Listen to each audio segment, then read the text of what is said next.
So you just hit record. Now what? Today I'll be going over some important things to keep in mind as you record your videos. So let's get started. First, remember to sound conversational.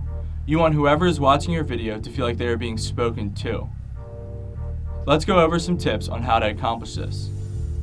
First, eye contact. Try to maintain eye contact with the camera. Next, project your voice.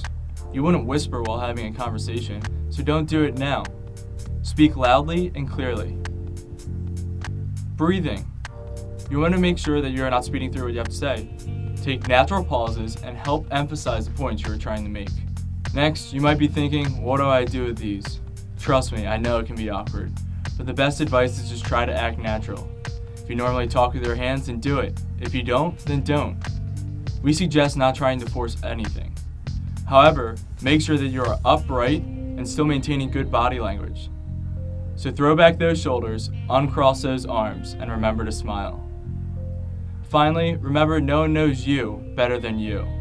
The whole point of this is to get hired for who you are, so show them. If you're a dancer, dance. If you're a chef, cook. This is an opportunity to showcase your skills.